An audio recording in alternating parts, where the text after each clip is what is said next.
whoa. So when is renting better than buying? Because I did a video about when buying's better than renting. Renting has so many pros that people don't realize. And there's so many people that are always like, you should never rent. Renting, you throw away money, blah, blah, blah, blah, blah. Let's go over a couple things, not in any order. First off, when you buy a property, the first X amount of years that you buy a property and you're paying a mortgage every month, almost all of it is going towards interest. A very few amount of that is going towards principal. And if the market is not increasing, you're not building equity right away, right? Like we are so consumed of that 2020, 21 COVID timeframe where the market skyrocketed. Well, look at people that bought last year, the year before, right?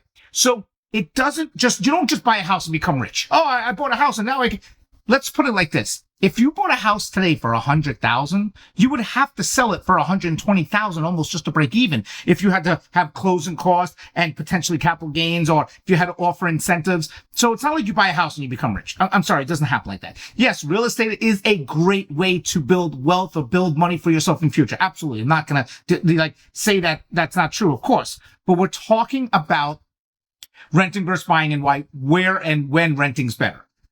Renting is better when you can decide where you want to live without tying yourself into it. Meaning, hey, I want to go check out the beach area of Bradenton. I'll go rent there for a year, right? Or I want to go check out this place. I'll go rent there. That's what I did. When I moved to Tampa many moons ago, I would literally get a rental for a year. I would stay there. And before my lease was up to sign, I would check out another area and I would move over there. Yeah, does moving suck? Yeah, sometimes, absolutely. But I had the freedom to go to different places. I wasn't tied down in the sense that I had to sell. Oh my God, I can't move unless I sell, right?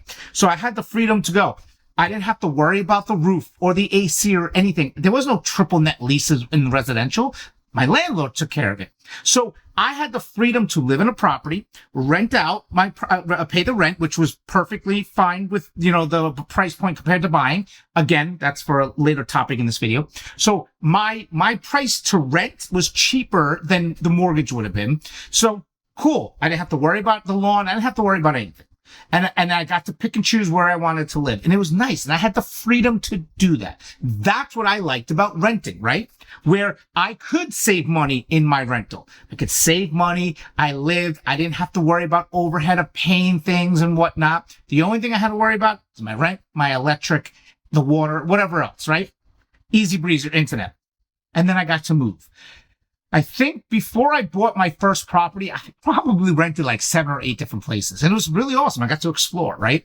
That is the freedom of renting, right? You get to go there and leave when the lease is up if you choose to. If you were to buy something, like people that are underwater, and there's many, the one thing you have to remember is no one wants to admit, oh, I'm underwater. No one wants to admit they bought something and they're screwed right now. That's not something that people are proud to talk about, but there's a lot of people out there, especially in new construction developments, that are trying to sell. So imagine you put down $10,000 or $15,000 for a house, and now you're like, I don't want to live here anymore. But you can't sell it right now because the builders are still competing with you, and you have to offer incentives and everything else like that. And if you want to sell your house right now, you actually have to come to the closing table with $20,000. Yes, there's a lot of people that are in that situation right now.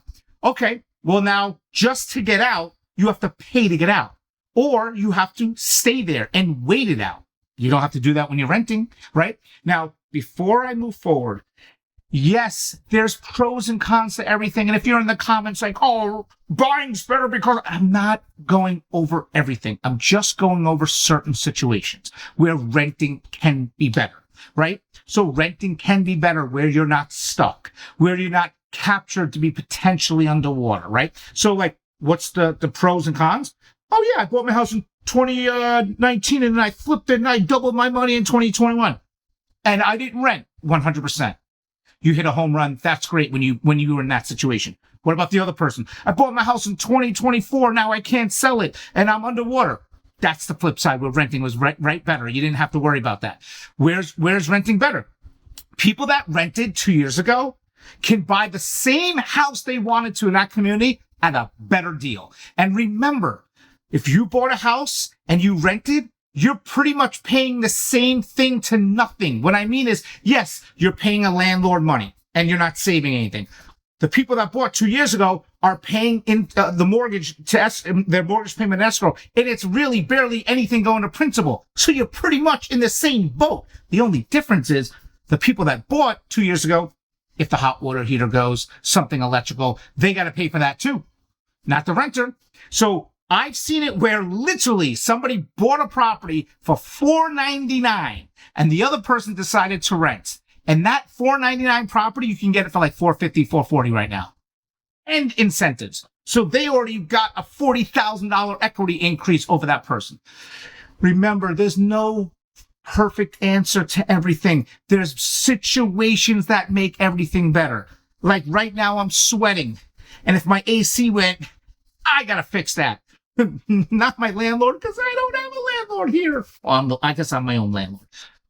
So this is why when you are doing your due diligence about potentially buying, selling, investing, whatever, every situation has a pro and a con and a situation that's better for you. What's best for you? Okay? This is why I do the videos. I'm not like, this is the only way, because you've seen that a lot. Like, my God, I remember agents being like, you have to buy. You have to. It's the only way. And then when people were buying and went underwater, they fizzled away. Look at that AI following me. So watch my videos, hate them, love them, whatever you want. Just comment and tell, and you can even tell people, I disagree or I agree, but here's my opinion. This is an open format for everyone to say, I agree, renting is better because of this, blah, blah, blah. And you can say, oh, I disagree. It doesn't matter because opinions are great. Opinions help people see different views, right? Or, oh, maybe I should do this. Maybe I should that. Man, I love this guy's videos. He is amazing. Thank you. Thank you very much. So keep following me. I'm doing videos like this all the time. And you can watch my videos and you can read my blogs because I'm constantly doing them because I enjoy it very much. Right now, as I'm doing this video and I'm looking up, I got all these screens. I'm uploading more videos because I enjoy doing this. I'm Kerin. Talk to you soon.